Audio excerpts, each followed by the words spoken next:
ആരാന്നറിയോ? എങ്ങനെ അടിക്കുമെന്നറിയോ? ഇതെന്ത് പറ്റി? വളിച്ചുപോയ പുളിശ്ശേരി പോലുണ്ടല്ലോ മോന്ത. ഇതൊന്നും കച്ചവടം ചെയ്യാൻ പറ്റില്ല. എന്നെ നിനക്ക് കച്ചവടം ചെയ്യാൻ പറ്റില്ല അല്ലേ? ബട്ടൺ എപ്പോഴും ഇട്ടോണ്ടിരിക്കോ? അതിനു വേണ്ടിയല്ലേ ഇത് വെച്ചിരിക്കുന്നത്.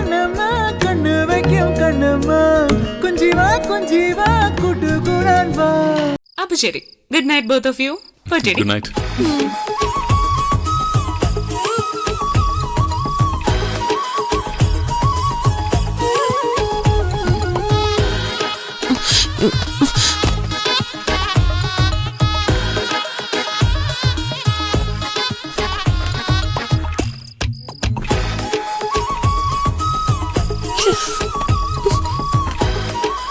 പാചകകല ഒരു ഇൻബോൺ ടാലന്റാ അല്ലേ?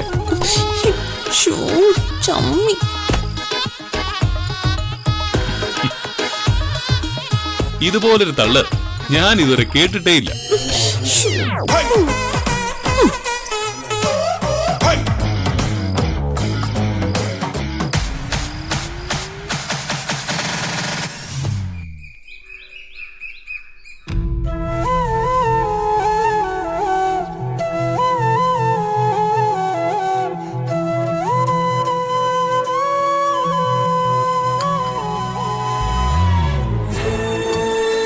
അഞ്ജലി ഇരിക്കും, നമുക്ക് ഒരുമിച്ച് കഴിക്കാം. ഇരിക്കും, ഞാൻ കാപ്പി എടുക്കാം. ഒന്നും വേണ്ട, നീ ഇങ്ങോട്ട് വന്നേ, വാ. ഞാൻ വെയിറ്റ് ചെയ്യും. എന്താടി? ഒരു രക്ഷയില്ല മോളെ, നമ്മുടെ ഉടായ്പിന്നെ നടക്കില്ല. എന്താ? എനിക്ക് ഒരു തരത്തിലും ഓഫീസിൽ നിന്ന് ചാടാൻ പറ്റില്ല. അപ്പോ ഇനി ഫുഡ് ആരുണ്ടാക്കും? അതിന് നടക്കില്ല. എന്നെ ഒരു കാര്യത്തിനും ഓഫീസിൽ നിന്ന് പുറത്തു വിടില്ലെന്ന് ആന്റി രുക്കു അമ്മയോട് പറയുന്നത് ഞാൻ കേട്ടു. രണ്ടുപേർക്കും നമ്മളെ നല്ല സംശയമുണ്ട്. ഇന്നത് കണ്ടുപിടിക്കാന്ന തീരുമാനത്തിൽ ആന്റി. അപ്പൊ നമ്മൾ എന്ത് ചെയ്യൂടാ? ഞാൻ ഒരു വഴിയും കാണുന്നില്ല. നീ ആന്റിക്ക് കൊടുത്ത വാക്ക് തെറ്റുകയും ചെയ്യും, എന്റെ ഓഫീസിലെ പണി അവസാനിക്കുകയും ചെയ്യും. ഫുഡ് ഞാൻ പുറത്തുനിന്ന് വരുത്തിച്ചാലോ? ഹോട്ടൽ ഫുഡേ പെട്ടെന്ന് തിരിച്ചറിയും. അതുകൊണ്ട് അതൊന്നും ചിന്തിക്കേ വേണ്ട. നീ എന്ത് കള്ളത്തരം കാണിച്ചാലും അത് കണ്ടുപിടിക്കാൻ CCTV പോലെ രുക്കമ്മ നിന്റെ പിന്നാലെ തന്നെ ഉണ്ടാവും. ഇനിയിപ്പോ എന്ത് ചെയ്യും? ഒന്നും ചെയ്യാനില്ല. നിനക്ക് ഭക്ഷണം പാകം ചെയ്യാൻ അറിയില്ല എന്നുള്ള കാര്യം അങ്ങ് തുറന്നു പറയണം. അത് പറയേണ്ട താമസം ആന്റി എന്നെ ഓഫീസിലേക്കും നിന്നെ അടുക്കളയിലോട്ടും മാറ്റും. അതിന് തയ്യാറാണെന്ന് ഞാൻ വാക്കും കൊടുത്തതാ. പിന്നെ ആന്റി പറയുന്നത് അനുസരിച്ചേ പറ്റൂ. നമുക്കത് അനുസരിക്കാം. എന്ത്? ഞാൻ ഇവിടുത്തെ ജോലി ചെയ്തോളാം. അയ്യടാ, അതിനാണല്ലോ ഞാൻ ഇവിടെ കലാപം ഉണ്ടാക്കി നിന്നെ ഓഫീസിൽ വിടാനായിട്ട് ആന്റിയെ കൊണ്ട് സമ്മതിപ്പിച്ചത്. മോൾ അങ്ങനെയുള്ള വഴിക്കൊന്നും ചിന്തിക്കണ്ട. പാചകം ഒന്ന് എന്റെ കയ്യിലാവുന്നത് വരെ നമ്മൾ എന്തെങ്കിലും ഒരു റിസ്ക് എടുത്തേ പറ്റൂ. അതിനെന്ത് വഴിയെന്ന് ചിന്തിക്ക്.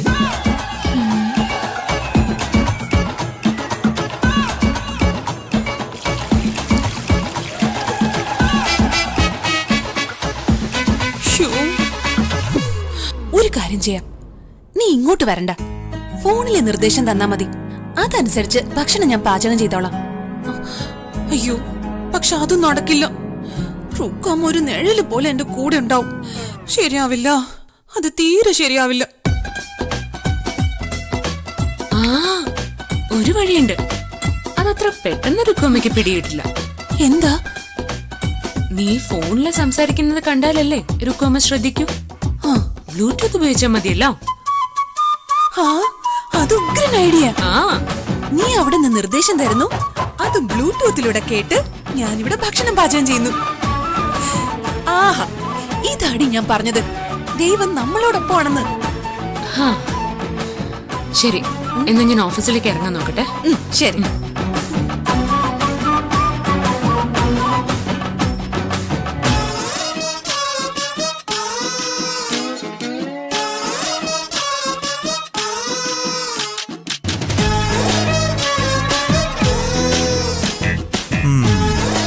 ശരിയാക്കി തരാം.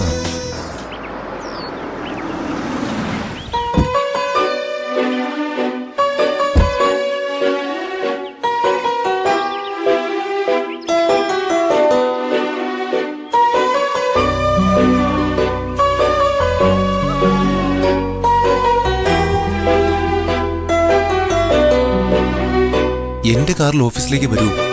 ഈശ്വര, കാറിൽ കയറണേ. ഓട്ടോ വിളിച്ച് പോവല്ലേ. എന്നെ ഓഫീസിലേക്ക് കൊണ്ടുപോകാൻ കാത്തു നിൽക്കാണല്ലേ? ഇതിനൊരു പണി കൊടുക്കണം.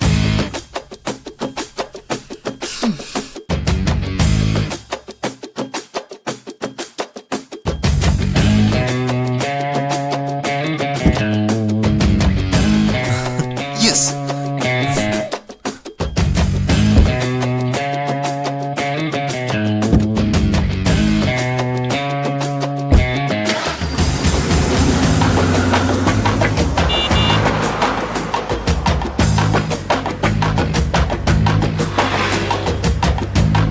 വീട്ടിലെ പാചകമെല്ലാം ബ്ലൂടൂത്ത് വഴിയാ കൺട്രോൾ ചെയ്യുന്നതെന്ന് എനിക്ക് മനസ്സിലായി.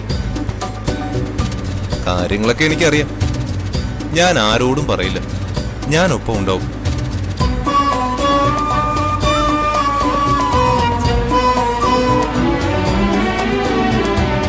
അയ്യോടാ, എന്താ സന്തോഷം. അഞ്ജലിക്ക് എന്നോട് എത്രയൊക്കെ വെറുപ്പുണ്ടെങ്കിലും അന്ന് ആഡിന്റെ ബാക്ക്ഗ്രൗണ്ട് മ്യൂസിക് ചെയ്തതോടെ എന്നോടുള്ള വെറുപ്പിന്റെ ഇന്റൻസിറ്റി കുറഞ്ഞാണോ എന്ന് എനിക്കറിയാം. അയ്യോ, സ്ക്രീനിങ്ങിന് മുൻപ് മ്യൂസിക് ചേഞ്ച് ചെയ്ത് ഹാർഡ് ഡിസ്ക് ഓഫീസിലെത്തിക്കാൻ ഞാൻ എടുത്തൊരു റിസ്കേ അത് ഭയങ്കരം തന്നെയാ. എന്നെ എത്ര അഭിനന്ദിച്ചാലും മതിയാവില്ല. പക്ഷേ ആരും അഭിനന്ദിച്ചില്ല. പക്ഷേ ഞാനതിൽ വിഷമിച്ചില്ല. എനിക്ക് കിട്ടേണ്ട അഭിനന്ദനം കൂടി അഞ്ജലിക്ക് കിട്ടിയല്ലോ. അല്ല, ഒരു തരത്തില് പറഞ്ഞ എനിക്കുള്ളതെല്ലാം അഞ്ജലിക്കുള്ളതാണല്ലോ. ആ, അഞ്ജലി പുറത്തേക്ക് നോക്കിയിരിക്കുമ്പോ അഞ്ജലിയുടെ ഫിഗറിന്റെ സൈഡ് വ്യൂ സൂപ്പറാ. നോക്കിയിരുന്നു പോവും. ഇങ്ങനെ കാണുമ്പോ അതിലും സൂപ്പറാ. കൂടുതലൊന്നും പറയല്ലേ, മുന്നോട്ട് നോക്കി ഡ്രൈവ് ചെയ്യോ. അഞ്ജലിയുടെ ഈ ദേഷ്യം മാറാൻ ഞാൻ എന്താ ചെയ്യണ്ടേ? അഞ്ജലി തന്നെ പറ, ഞാൻ അതുപോലെ തന്നെ എക്സിക്യൂട്ട് ചെയ്തോളാം. അഞ്ജലിയെ സന്തോഷിപ്പിക്കാൻ എന്തോ ഒരു വഴി പറയാഞ്ജലി. നിന്റെ ഡ്രൈവ് ചെയ്യുന്നുണ്ടോ? കഴുതം. എന്നെ വിളിച്ചോ?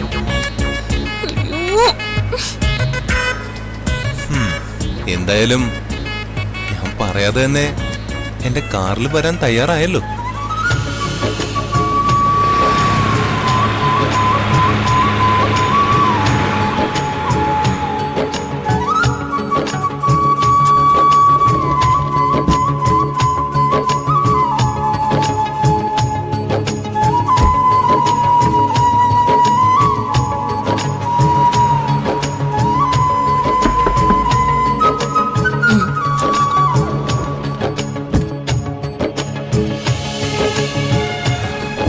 എന്താ അഞ്ജലി?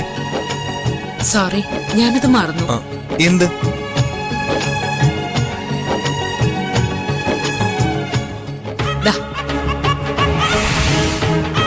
ഡ്രൈവർക്കുള്ള ബാറ്റ് വെച്ചോ.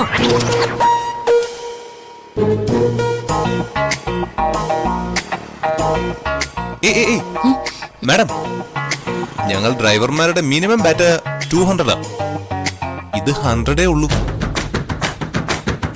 ക്യാഷ് ഇല്ലെങ്കിൽ പിന്നെ തന്നാലും മതി.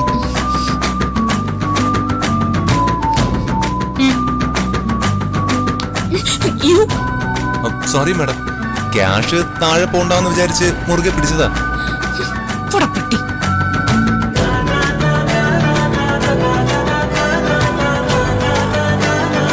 തൽക്കാലം ഡ്രൈവറുടെ സ്ഥാനം കിട്ടിയാലും മതി. ഇനിയും ഞാൻ ക്ഷമയോടെ കാത്തിരിക്കും. അഞ്ജലി, നിന്നെ മാനേജർ വിളിക്കുന്നു.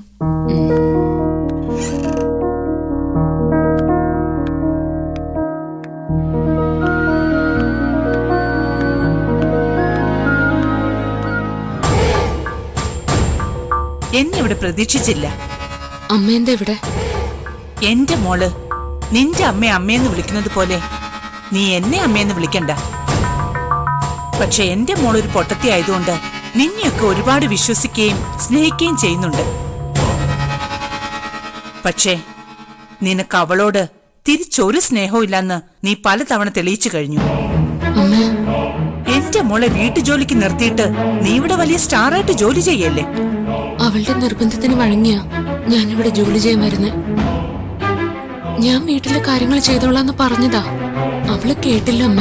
അതൊക്കെ നിന്റെ അഭിനയമല്ലേ? എന്റെ മോളെ മുന്നിൽ നിർത്തി എല്ലാ ഭാഗ്യങ്ങളും തട്ടിയെടുക്കുന്നവളാ നീ.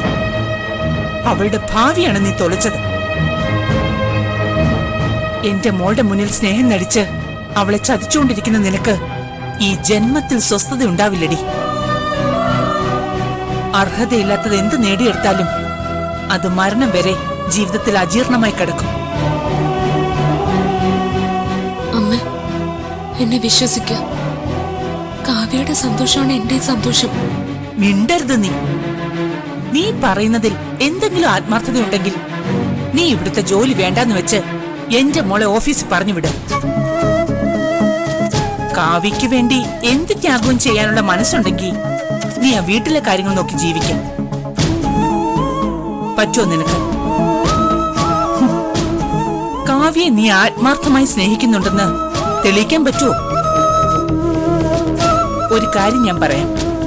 ഇനിയും എന്റെ മോളെ ചതിച്ച് ജീവിക്കാനാണ് നിന്റെ ഉദ്ദേശമെങ്കിൽ നിന്നെയും അമ്മയും മനസ്സമാധാനത്തോടെ ജീവിക്കാൻ ഞാൻ അനുവദിക്കില്ല.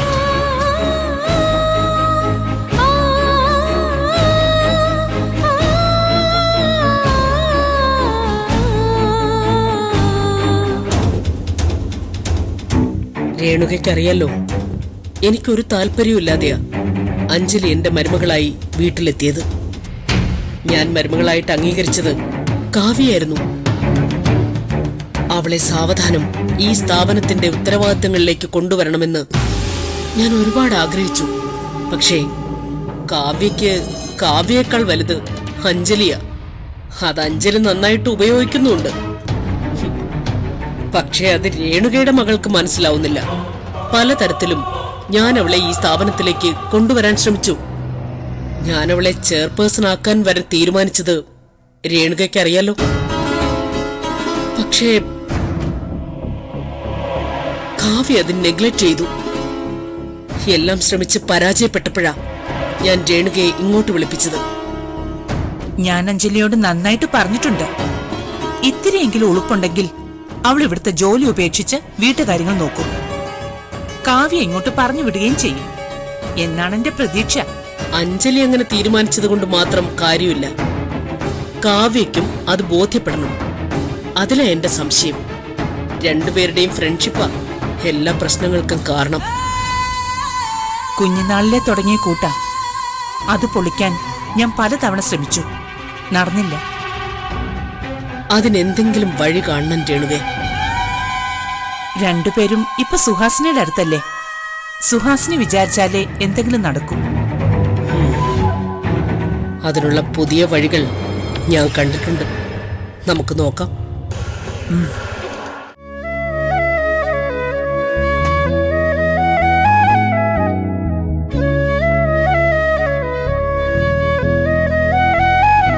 അഞ്ജലി, എന്താ അഞ്ജലി, എന്തു പറ്റി? അഞ്ജലി, എന്തുണ്ടെങ്കിലും പറ. നമുക്ക് പരിഹാരം കാണാം. ഞാൻ കൂടെ ഉണ്ടാവും.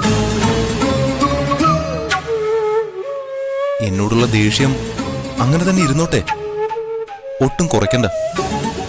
എന്നാലും നിന്നെ സഹായിക്കാൻ ഞാൻ തയ്യാറാണ്. ഒരു പ്രശ്നം ഉണ്ടാവുമ്പോ മറ്റൊരാളോട് പറഞ്ഞ കുറെയൊക്കെ സംഘർഷം തീരും. അഞ്ജലി, ഈ ലോകത്ത് പരിഹരിക്കാൻ പറ്റാത്ത ഒരു പ്രശ്നവുമില്ല. എനിക്കൊരു പ്രശ്നമുണ്ട്. അതെന്താ? നീയാ ഇപ്പൊ എന്റെ ഏറ്റവും വലിയ പ്രശ്നം. മാറമുട്ട്.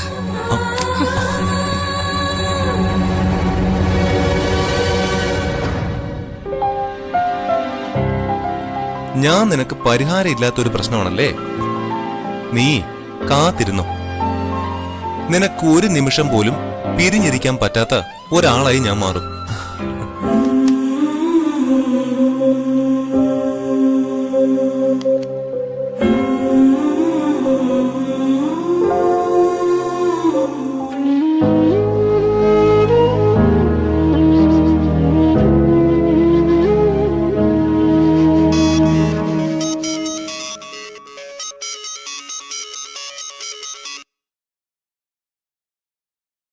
കാവ്യ. ഹലോ, നീ എന്താ വിളിക്കാത്ത? ഞാനിവിടെ ബ്ലൂടൂത്ത് ഒക്കെ സെറ്റ് ചെയ്ത് നിന്റെ വിളിയും കാത്തിവിടെ ഇരിക്ക. ഹലോ അഞ്ജു, നിന്റെ ശബ്ദത്തിന് എന്താ ഒരു വ്യത്യാസം? ഏയ് ഒന്നുമില്ല. നീ ഒന്നുമില്ലെന്ന് പറഞ്ഞാലും നിനക്ക് അവിടെ എന്തോ പ്രശ്നമുണ്ട്. ഒന്നുമില്ലടാ. നീ എന്റെ മുന്നിൽ അഭിനയിക്കല്ലേ. എന്താ ഓഫീസിൽ എന്തെങ്കിലും പ്രശ്നം ഉണ്ടായോ? ഒന്നുമില്ല. ഇടി മോളെ, നിന്റെ ശബ്ദം കണ്ണീരി നനഞ്ഞ അപ്പൊ എനിക്ക് പിടികിട്ടും. നീ കരഞ്ഞോ? കരയാനോ? നിനക്ക് വെറുതെ ഓരോന്നും തോന്നുന്നത്. ആ, നീ ബ്ലൂടൂത്ത് ഒക്കെ കണക്ട് ചെയ്തില്ലേ? അതൊക്കെ ചെയ്തു. ആ, എങ്കിൽ മോള് കിച്ചണിലോട്ട് നടന്നു. ഞാൻ കിച്ചണിലാ. മിടുക്കി. ഇനി ഞാൻ പറയുന്നത് പോലെ ഓരോ കാര്യങ്ങളും അങ്ങ് ചെയ്താൽ മതി. ശരി, ടീച്ചർ പറഞ്ഞോ. ഓടി അവിടുന്ന്. ശ്രദ്ധിച്ചോ?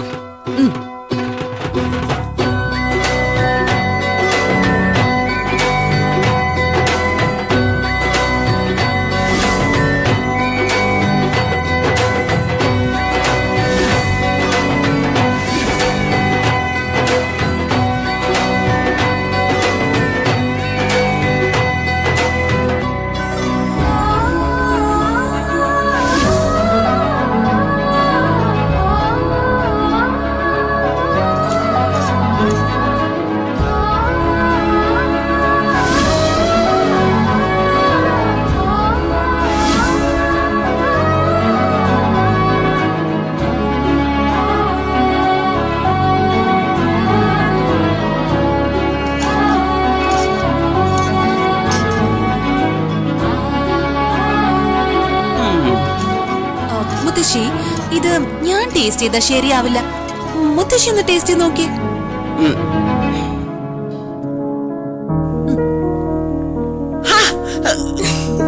അയ്യോ,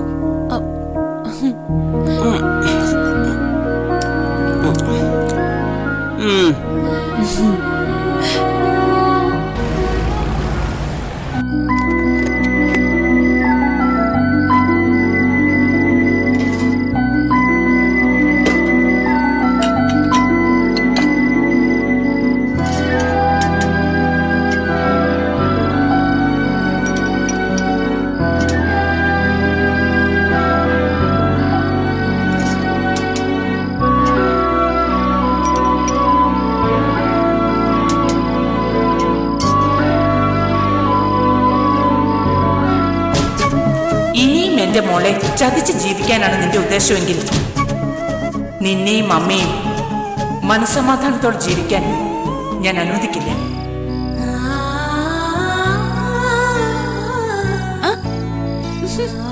അഞ്ജു, ഇനി നീ പറഞ്ഞു വന്നിട്ട് ഞാൻ ഉണ്ടാക്കിയ ഫുഡ് കൊള്ളാം.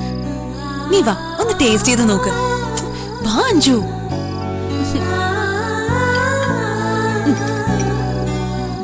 ടേസ്റ്റ് ചെയ്ത് നോക്ക്. എങ്ങനെയുണ്ട് പറ. കൊള്ളാം, നന്നായിട്ടുണ്ട്. Thank you. എനിക്ക് നല്ല ഇംപ്രൂവ്മെന്റ് ഉണ്ട്. ഞാൻ പൊളിക്കും. ഞാനൊരു സംഭവാ. ഞാൻ സ്വപ്നത്തിൽ പോലും വിചാരിച്ചതല്ല എനിക്കിങ്ങനെ കുക്ക് ചെയ്യാനൊക്കെ പറ്റൂന്ന്. ഉപ്പെല്ലാം കറക്റ്റ് ആണല്ലോ. എനിക്ക് വിശ്വസിക്കാനാവുന്നില്ല അഞ്ജു. എല്ലാം റെഡി ആയാലും ഒടുക്കം ഉപ്പ് എനിക്ക് പണി തരുമെന്ന് ഞാൻ വിചാരിച്ചു. ഉപ്പൊക്കെ കറക്റ്റ് ആണല്ലോ.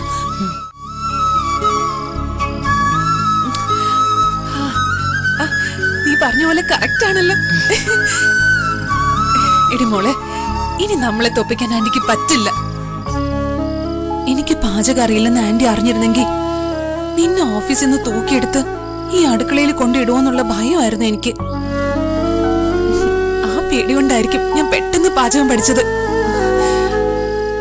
നീ ഒരു ബിസിനസ് വുമൺ ആണോ എന്നുള്ള ഒറ്റ ആഗ്രഹം കൊണ്ടാ മോളെ നീ ബ്ലൂടൂത്തിലൂടെ പറഞ്ഞു തരുന്നതെല്ലാം പെട്ടെന്ന് ഞാൻ പഠിച്ചത്.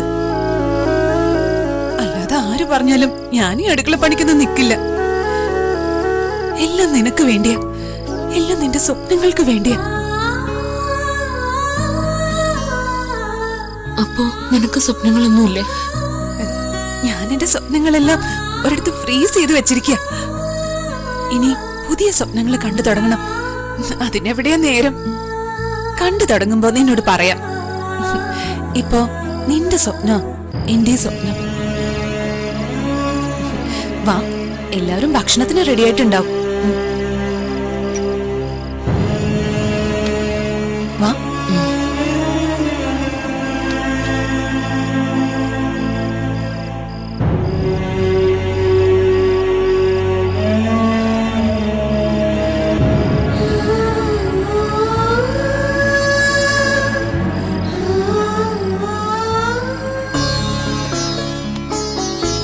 ഇതൊക്കെ മോള് ചെയ്യേണ്ട പണിയാണോ? സെവനിനോട് പറഞ്ഞ അവള് കൊണ്ടുവെക്കില്ലേ? അത് ശരിയാവില്ല ആന്റി. ഞാൻ പാചകം ചെയ്ത ഭക്ഷണം ഞാൻ തന്നെ ഡൈനിങ് ടേബിളിൽ ഡിസ്പ്ലേ ചെയ്താലേ എനിക്ക് തൃപ്തിയാവും.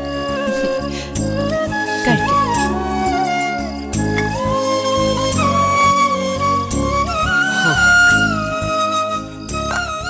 കമ്പനിയുടെ ചെയർപേഴ്സൺ ആയിരിക്കേണ്ട കുട്ടിയാ ഇവിടുത്തെ അടുക്കള മാനേജ് ചെയ്യുന്നത്. ഇതേ ഇതൊക്കെ മാറും രുക്കോമേ. മാറ്റാൻ കഴിയുമെന്ന് എനിക്ക് തോന്നുന്നില്ല സുഹാസിനി. അതെന്താ? ഇന്ന് കാവ്യ തനിച്ചാ ഭക്ഷണം ഉണ്ടാക്കിയത്. അവളെ ആരും സഹായിച്ചിട്ടില്ല. കൂടെ ഞാനുണ്ടായിരുന്നില്ലേ? ഇതിന് നല്ല രുചിയുണ്ട്. കാവ്യക്ക് പാചകം അറിയില്ലെന്നും പറഞ്ഞ് അഞ്ജലിയെ ഇങ്ങോട്ട് മാറ്റാൻ പറ്റില്ലല്ലോ. അതിന് ഞാൻ മറ്റൊരു വഴി ഉപയോഗിച്ചിട്ടുണ്ട്. രേണുകയെ ഓഫീസിലേക്ക് വിളിച്ചു വരുത്തിയത് വെറുതെ അല്ല. രേണുക അഞ്ജലിക്ക് ഷോക്ക് ട്രീറ്റ്മെന്റ് കൊടുത്തിട്ടാണ് പോയത്. അഞ്ജലിയുടെയും കാവ്യയുടെയും ഫ്രണ്ട്ഷിപ്പ് വെച്ച് നോക്കുമ്പോ അഞ്ജലി തന്നെ ഓഫീസ് ജോലി വേണ്ടെന്ന് വെക്കും. അവൾ ഇവിടുത്തെ അടുക്കളപ്പണി ചെയ്യാൻ തയ്യാറാവും. അഞ്ജലി അങ്ങനെ ചെയ്തില്ലെങ്കിൽ അവരുടെ ഫ്രണ്ട്ഷിപ്പ് ഫേക്കാ.